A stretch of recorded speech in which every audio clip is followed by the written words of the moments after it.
be accountable, but above all, we will worship in Jesus' name. Amen, amen, and amen.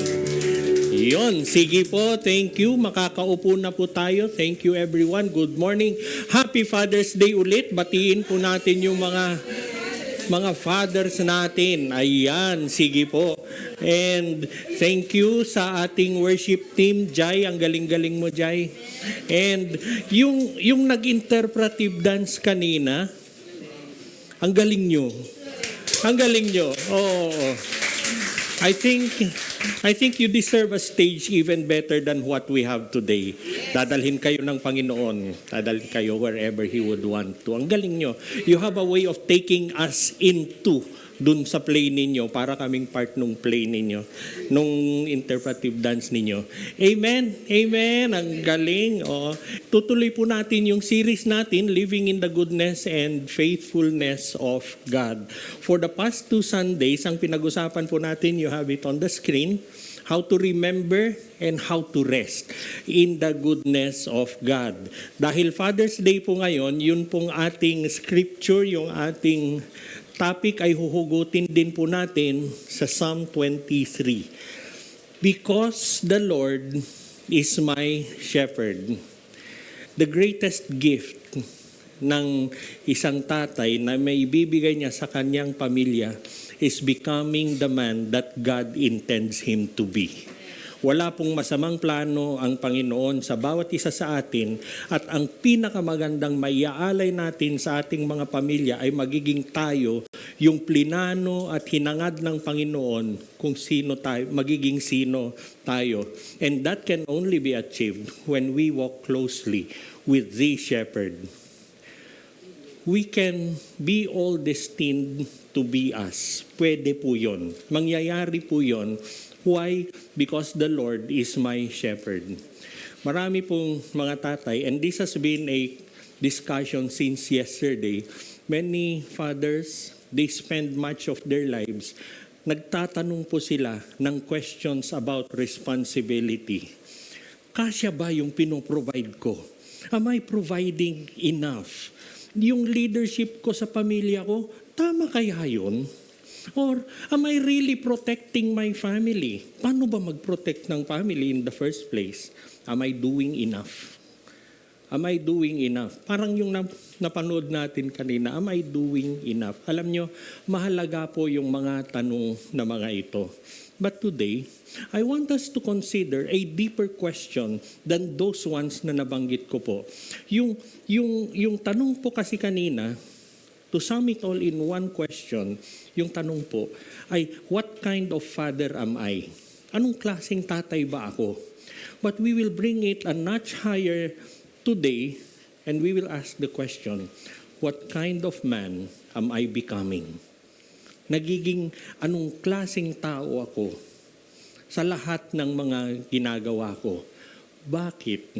Kasi, and we know this very well, one day, our careers will end. You will not be in that career forever. Marami po ang ayaw nilang bumitaw sa kanilang career. Bakit? Kasi they are so much focused on titles, on positions, on power. Parang napakasarap na meron kang uutusan at susunod sa iyo. Bakit? Kasi ayaw nilang bumitaw because yung identity nila, hinuhugot nila mula dun sa karir nila. You ask them how they are. Tanungin mo kung sino sila. Ako yung assistant ni. Ako yung presidente ni. Ako, ito yung profession ko. Ito yung nagagawa ko. And the person that they are ay nakakabit kung ano yung ginagawa nila. And kung mag-retire man ako, parang wala na akong silbi. Parang yun na yung katapusan ko. They want their career more than becoming the man that God has destined them to be. When in fact, yun pong career natin, all those years that we have been working, is only a season in our lives para hubugin tayo ng Panginoon kung ano yung plano niya para sa atin. Akala nila, yung career nila, yun na yun. That is everything. Ito na yung identity ko. Ito na yung destiny ko. Pero you work. May mga anak ka. Lumalaki yung mga anak mo. And someday, pag malaki na sila, they will have their own lives. And can you keep on pursuing the career that has been providing for your children when they're not even with you anymore? Pwede ba yun? One day, yung mga responsibilities natin, magbabago lahat yan. Magbabago po yan. Pero the person that God destined us to be will always remain. Hindi po mababago yon. And Psalm 23 speaks directly to that question. Bakit? Sino si David? David was a king. Mandirigma, leader, husband, father, he was all of that. But when he described himself, he does not begin with that. Hindi siya nagpapakilala na ako yung magaling na hari, mandirigma, tatay, leader. Hindi niya po sinasabi yon. And he simply says, the Lord is my shepherd. Yun lang po yung sinasabi ni David. That is who I am. And yung declaration ni David na yon is not only a declaration of who his shepherd is, pero it is a declaration kung sino siya. Remember, keep in mind, hari, mandirigma, leader, yun siya lahat. And then when he tells about himself, sino siya? The Lord is my shepherd. I belong to the shepherd. And that is what counts so much para kay David.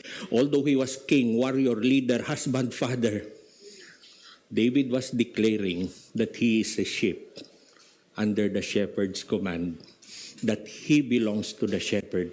And that statement, church, is no longer positional. It is already relational. Ano ang sinasabi ni David? Hari man ako, leader man ako, husband, mandirigma man ako, but what matters is my relationship with God. And fathers, I want you to hear this today. Ang daming nakakabit sa pangalan natin.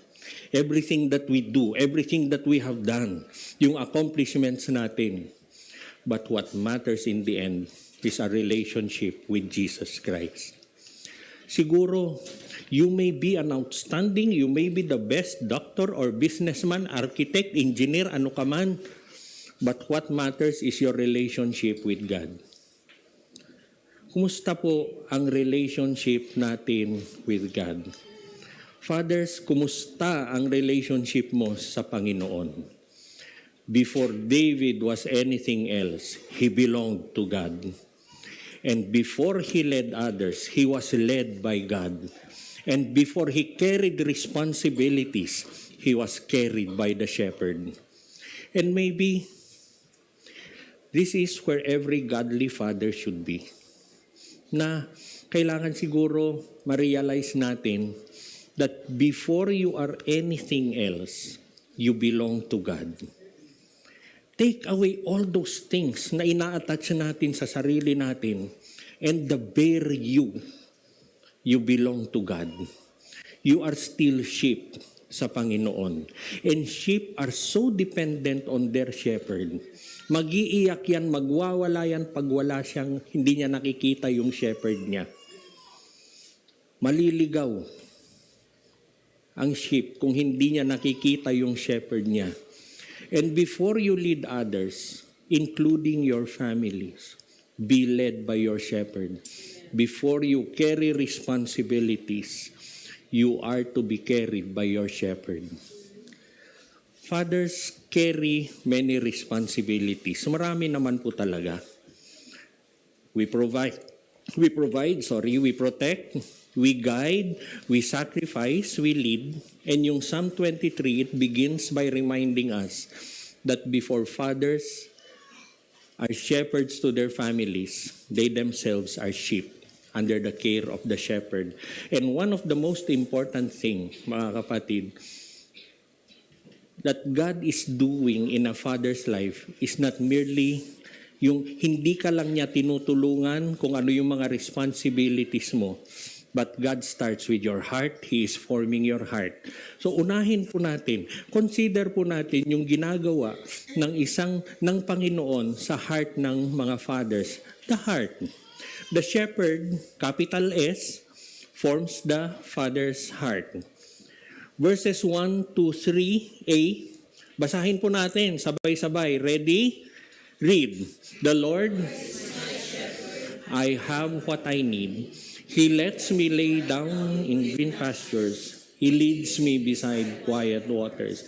He renews my life. He leads me along the right paths for His name's sake. The Lord is my shepherd.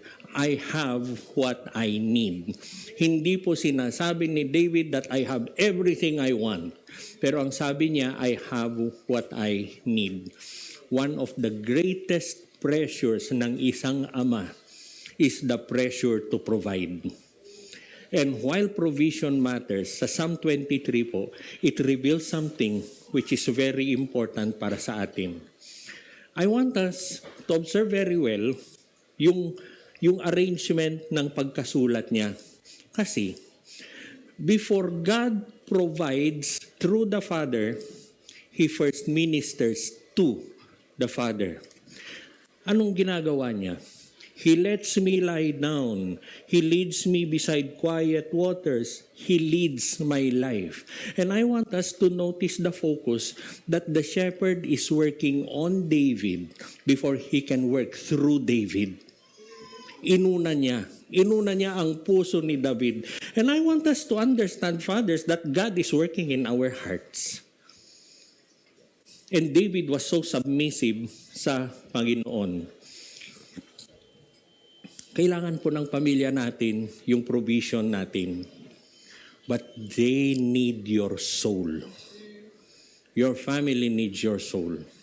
They need a father who knows to rest in God. Kailangan nila ng isang ama na marunong manalangin. Kailangan ng pamilya mo ang isang ama na marunong magtiwala sa Panginoon. Kailangan ng pamilya mo ang isang ama na ang kanyang identity ay hinuhugot niya mula sa Panginoon. And I want us to remember that very well. They want a father who draws his identity from Jesus Christ, not from your career, not from your business, not from the things that you do. Bakit? And this is very important and it makes us more responsible. Bakit? Kasi eventually, hindi mo man ituro, our children will imitate us. Not merely what you do. They will imitate who you are. Hindi mo man ituro, pero gagayahin at gagayahin ng mga anak mo yan. So ang tanong po natin, what are you becoming into? Ano yung nakikita ng mga anak mo sa iyo? Is your soul being renewed by the shepherd? Kung yung anak mo, gagayahin niya kung sino ka. Kung yung anak mo, gagayahin niya yung personality mo, will you be thankful or will you be worried? Nasaan ka doon, kapatid? The shepherd forms the father's heart in green pastures and beside quiet waters. Pero ang Panginoon does His deepest work in our hearts elsewhere. He often shapes us in the valley, and that leads us sa second truth po natin, the valley. The shepherd walks with fathers through every valley. Verses 4 and 5, basahin po ulit natin. Ready, read. Even I fear no danger, for you are with me. Your rod and your staff, they comfort me. You prepare a table for me in the presence of my enemies. You anoint my head with oil, my cup overflows. Habang inaaral po natin yung Psalm 23, I want us to be very sensitive kung yung order po ng pagkasulat ni David. Even though I go through the darkest valley, I will fear no danger for you are with me. Hindi po sinasabi ni David that if I go through the darkest valley, hindi. Pero sinasabi niya, when I go through the darkest valley. David paints before us a very remarkable picture that trouble will still be present. Challenges will still be present. Enemies, hindi po mawawala yan. In this world, you will have tribulation. Sabi ni Jesus, but take heart, I have overcome the world. Nandyan pa po sila. Yung difficulties, they will not completely disappear. Pero si David, I want us to look at that.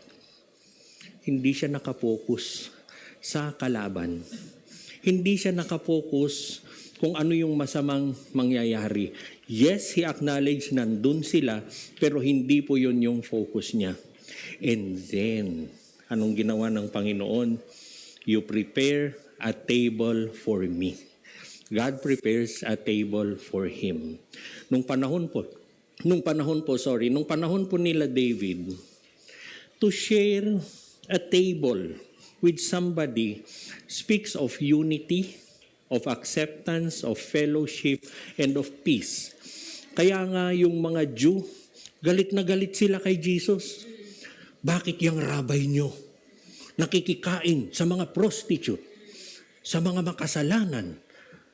Bakit ganyan yung rabay nyo? They were so much against it.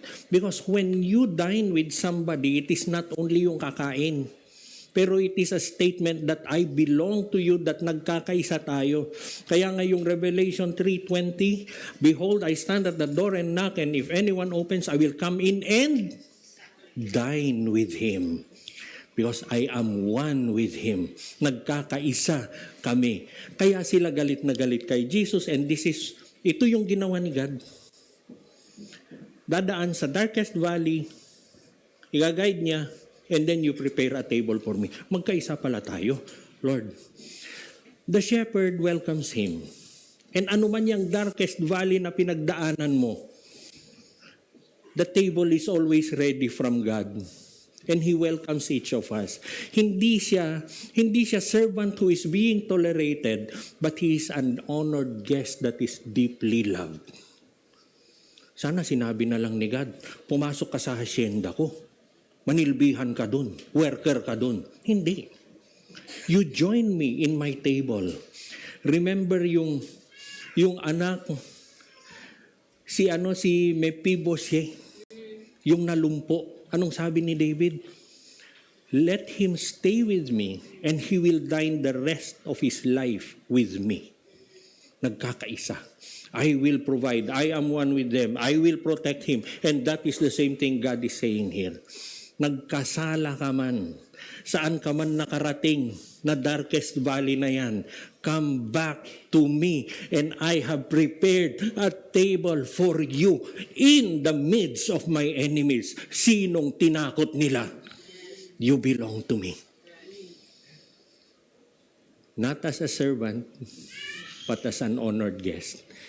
And then, dinagdagan pa, you anoint my head with oil. Yung anointing ay ginagawa for two reasons. Number one, they will anoint an honored guest, and number two, it is to refresh. Anong sinasabi ng Panginoon? You are one with me and I will restore you. Father, saan kayo? How far have you gone from God? Pero ano yung sinasabi niya? Bumalik ka. Return to me, I will restore. It is all an effort of God. And I will anoint your head with oil is an expression na you belong to me. And it speaks about care and restoration, ibabalik kita. Tapos, dinagdagan pa, my cup overflows. How will God return us? How will God bless us? Hindi po sakto lang. Hindi po saktuhan yung Panginoon natin. Overflow. He is a God of overflow. But I want us to understand this. Darkest valley. Bumalik ka. I-restore kita. And then, anoint my head with oil, honored guest ka, my cup overflows. Restoration, overflow, being an honored guest of God is not self-effort. Siya po lahat yan. Anong gusto niya lang? Balik po tayo. Balik lang po tayo sa Panginoon. Not because life is perfect. Hindi naman. But because the shepherd is good. And He is greater than any challenge na hinaharap po natin. Many fathers spend their lives trying to earn significance. Meron pong libro, ang title, From Success to Significance. You live all your life being successful, but once you retire, what is that success all about anyway? And then the next thing that you will look for is significance. Lahat ba ng ginawa ko mahalaga? You ask that question. They try to prove themselves, but they try to be enough, and they try to carry responsibilities na hindi naman sa kanila talaga. Psalm 23 is a reminder para sa atin that our worth does not come from our accomplishments. Wag po. Maganda po na meron tayong accomplishments. Why not? And it is right that we will be successful and pray for success. Pero hindi ikaw yon. Hindi po ikaw yon. Sino ka? Your identity, your person comes from belonging to the shepherd. Before you are a provider, you are the son of the Most High God. Before you are a leader, you are His sheep. And before you are responsible for others, God has loved you from the start. Yung shepherd, he does not walk only with fathers through the valleys, pero he reminds them who they are. Ito po yun. Your rod and your staff, they comfort me. Ibinabalik. Ito ka. This is your fold. This is the herd. Dito ka, huwag kang lumayo. And every valley that we go through is a reminder for each of us kung sino ang Panginoon natin. Pero it is a reminder for all of us kung nasan tayo sa Panginoon, who we are in God, sino tayo sa Panginoon. Every valley is a reminder that God is definitely beside us. Fathers, ano yung pinagdadaanan nyo? Ano yung napakabigat nun? The heavier it is, the more the presence of God is with us. Hindi yan yung dahilan na ilalayo kayo sa Panginoon. Ito po yung dahilan para lumapit tayo ng lalo sa Panginoon. Because we are sheep. And He is the shepherd. Yung sheep, pag hindi niya nakita yung shepherd niya, guguho yung buhay niya. Hindi niya alam kung saan siya pupunta. Ganun po yun. And ganun din po sana tayo. The valley is a revelation of the man that we are becoming. And verse 5 reveals to us yung identity that we already possess. We belong to the shepherd. The shepherd does not merely help us carry our responsibilities. He continually reminds us that our identity is not found in our responsibilities. And I want us to see that, church. Father ka man o hindi, yung responsibilities mo will not define the person that you are. Huwag po ganon. There is a possibility of success or failure sa ating responsibilities. And if you fail in your responsibility, you are not a failure. You are still sheep under the shepherd. And sana alam nyo, you prepare a banquet for me in the midst of my enemy. Sabi niya, remember hari si David. Sana sinabi niya, hari ako, excuse me. I could provide for that banquet for myself. I have every resource of the kingdom. Isang salita ko lang. Lahat ng resources for a banquet, magkakaroon ako. And that is what fathers often do. They try to provide out of their own resources. Nakakalimutan na ang Panginoon ang nagbibigay ng lahat. And later on, na burnout, later on, failure na siya. But when you draw from God, you will never fail. Amen. When you draw from God, hindi ka magkukulang. Hindi po. The Bible tells us, and there I challenge you. Meron na bang nanghingi sa inyo sa Panginoon na nagkulang? Sabi ni David, I am young. And now I am old, but I have never seen the sons of the righteous ever become hungry. Wala pong magugutom. Wala pong magugutom sa atin. We have what we need. Yung valleys reveal who we are becoming. And anyone can appear strong when we are in the mountaintop. Yung character natin is revealed in the valley. Pag dumaan na sa pagsubok, patience is revealed in the valley. Faith is formed in the valley. Humility is formed in the valley. Dependence on God is formed in the valley. And dare I say, we have to be thankful for the valleys that we go through. Why? Because we are being formed and His rod and His staff are there to comfort us. Hindi po siya malayo sa atin. Nakakakaba kung meron kaming kinukumusta, lalo na yung mga tatay, na pag kinumusta mo, yung favorite na sagot namin ang sinasagot okay lang. Walang problema. Pero ang daming nakatago sa background nun, ang dami, no? They say okay lang. Tapos yung next na question na madalas kong tanungin after yung kumusta, madalas hindi masagot. Nakikita mo ba ang ginagawa ni God sa buhay mo? Ano yun? Nakikita mo ba kung may tinatransform si God sa buhay mo? And to bring it even closer, yung next na tanong, ano yung sinabi ni God nung nag-devotions ka kaninang umaga? Devotions, meron ba yun? Marami pong nakatago sa okay lang na yun.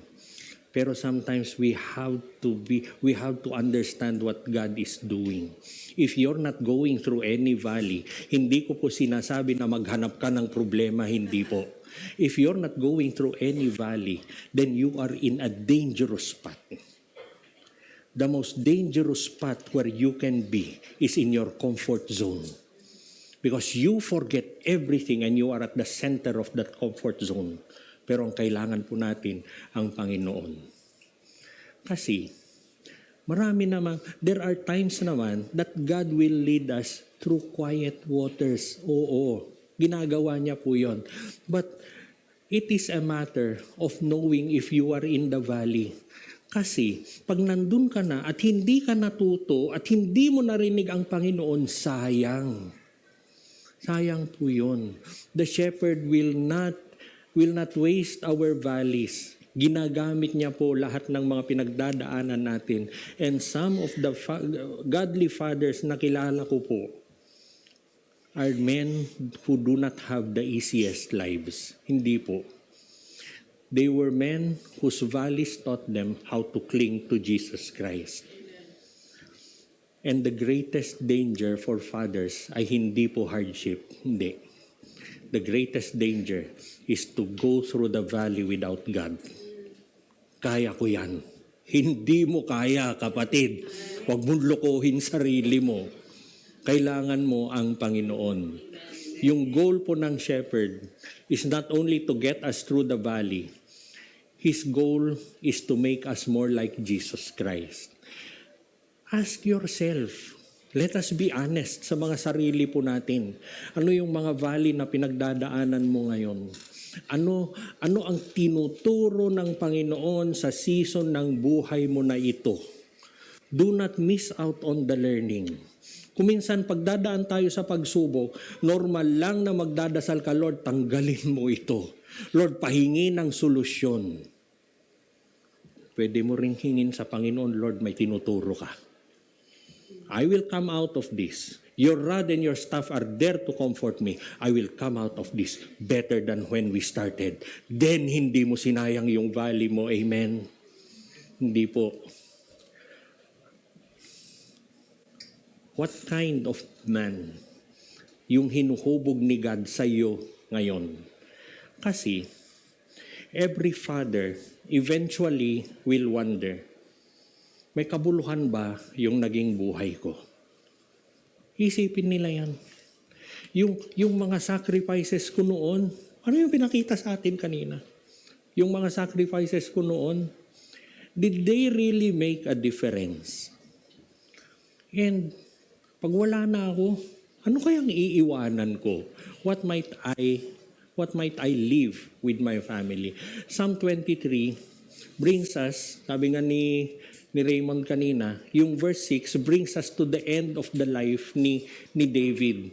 And what we discover is that the greatest legacy of a godly man is not what he accumulated, it is what God accomplished in him through a lifetime of walking with the shepherd. Wala pong karir dyan. Gagamitin lang ng Panginoon ang karir. Which brings us to our third point, the legacy. The shepherd, small s, formed by the shepherd. Verse 6 says, only goodness and faithful love will pursue me all the days of my life, and I will dwell in the house of the Lord as long as I live. David at this point is looking in retrospect sa buhay niya. He was looking back. Ano ba yung mga nangyari sa buhay ko? David has known victories. He has known failures as well. He has been in mountaintops sa kanyang buhay, and he has known valleys likewise. Pero nung binalikan niya ang buhay niya, his is one constant reality. Remember, hari mandirigma, nagkasala si David. He was restored. Pero nung binalikan niya ang buhay niya, if there is one thing that is constant in his life is the goodness and faithful love of the Most High God. Fathers, if you look back sa buhay niyo, what is constant? What is constant? Yung paycheck mo? What is constant? Yung mga connections mo? Hindi po. Yung goodness and faithful love, yun po ang constant sa buhay mo. It is constant, it is not occasional. It is not there when David deserved it only, hindi po. Dito niya na-realize, pati pala nung nagkasala ako kay Bathsheba, mahal pa rin ako ng Panginoon. He could not have restored me. Pati pala nung nagpasurvey ako na ang daming namatay, mahal pala ako ng Panginoon. If I count all of those lives that died dahil sa kalokohan ko, God would not have restored me, but He was restored. It was not only during the good times and the successful seasons, but all the days of my life. Even in the worst days, mahal pa rin pala ako ng Panginoon. I want us to realize that. Fathers, marami tayong pagkukulang. Marami tayong kalokohan na malamang tayo lang ang nakakaalam. But the Lord loves you all the days of your life. You could always return. And yung word na pursue, kakaiba itong term na ito na ginamit ni David dito sa scripture na ito. Bakit? Earlier, sa buhay ni David, he was pursued by enemies. He was pursued by Saul. He was pursued by trouble. He was pursued by fear.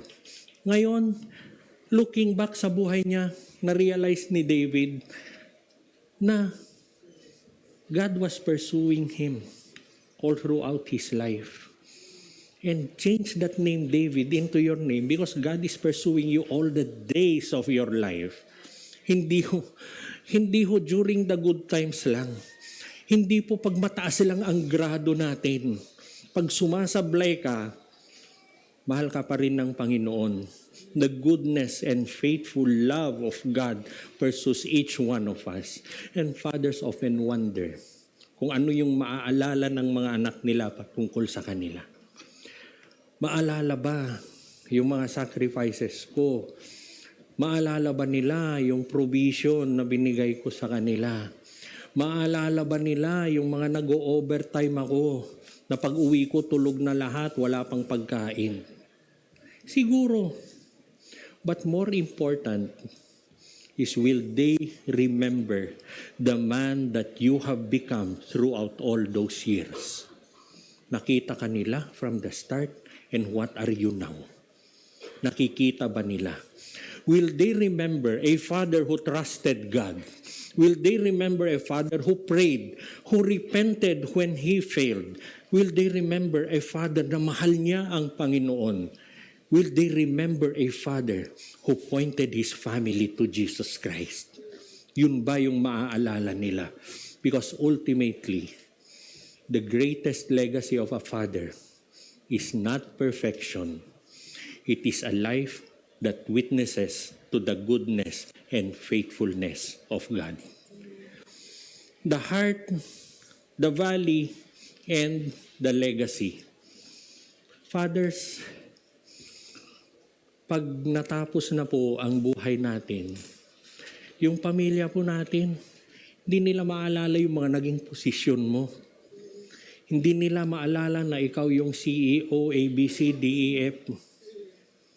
Hindi po nila maalala yun. They won't remember your job title. They might not remember even how much money you have provided na naipon mo. Baka hindi nga nila maalala yung mga achievement mo eh. But they will never forget, and carved into their hearts is an indelible memory of the man that you have become. They will remember kung nagtiwala ka sa Panginoon. They will remember kung nagdadasal ka. They will remember kung mahal mo si Jesus. They will remember whether you pointed them to the chief shepherd. Yung Psalm 23 ay paalala po sa atin that the greatest father can give his family, the greatest thing that a father can give his family is not perfection, but it is becoming the man that God is shaping him to be. Because remember, bago ka naging ama, you were a son. Before you could shepherd others, you were shepherded by Jesus Christ. And the shepherd who has led you this far, bakit tayo pinaabot ng Panginoon ngayon? He will continue to lead you with goodness and faithful love all the days of your life. At the end of his life, David's greatest testimony was not what he had done for God, but what God had faithfully done for him. If there is a record that you will keep in your heart, ano yung ginagawa ng Panginoon sa akin? Not what you can do for him. A father's greatest legacy is not what he leaves behind for his family, but the faith he lives within them. And fathers, I give this challenge to each of us. Ano yung pananampalataya na binibigay mo sa iyong pamilya? Ano yung pananampalataya na nakikita nila sa iyo? Na maski hindi mo ituturo, ito ay nagiging buhay din nila. It is so intense in you that even without teaching them, they become the same person that you are. What kind of man do you hope God is making you into? And I want us to bring that question home with us. Ano yung ginagawa ni Lord sa buhay mo ngayon? Retirement does not end it. Your career will not define it. Pag si David ang tinanong, what is God turning you into? Malamang ang isasagot niya, I am the kind of man na pag binalikan ko ang buhay ko, the shepherd was faithful every step of the way. And can you say that, fathers? And I hope bilang mga ama, we will answer that a father who can look back into his entire life and say, because the Lord is my shepherd. The Lord is my shepherd. Amen. Amen. Amen. Do we receive it today, church? Amen. Fathers, can you stand where you are? We will declare blessing po sa inyo. And if you are around them, anyone who is around them, pwede po ba i-lay hands po natin sila. Fathers, receive this blessing from the Lord. I pray that the shepherd would continue to form your heart and shape your character into the likeness of Jesus Christ. I pray that He strengthen you in every responsibility, sustain you in every valley, and remind you that before you are fathers, you are His beloved Son. I pray that your lives reflect faith, humility, courage, and dependence on God.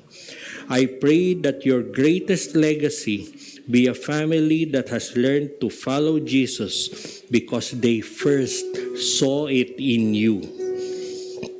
I declare that the Lord's goodness and mercy will pursue you all the days of your life. You will dwell in the house of the Lord forever because the Lord is your shepherd. Amen. Amen. Tayo po tayo. Let us pray. Manalangin po tayo. Father God, thank you for every father na nandito po ngayon, whether they are in the sanctuary, whether they are online. Salamat, Panginoon, for the responsibilities that you have entrusted to us and for the families that you have placed under our care.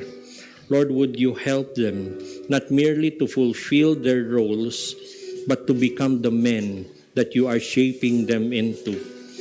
Teach them to walk closely with the Good Shepherd, to trust you in every season, and to find their identity not in what they do, but in belonging to you. May their homes be blessed by their faith, strengthened by their example, and pointed toward Jesus through their lives. And when they look back over the years, may they be able to testify, like David, that your goodness and your faithful love have pursued them every step of the way. The Lord bless you. The Lord keep you. The Lord make His face shine on you and be gracious to you. The Lord lift up His countenance upon you and give you peace. In Jesus' name, amen. Amen.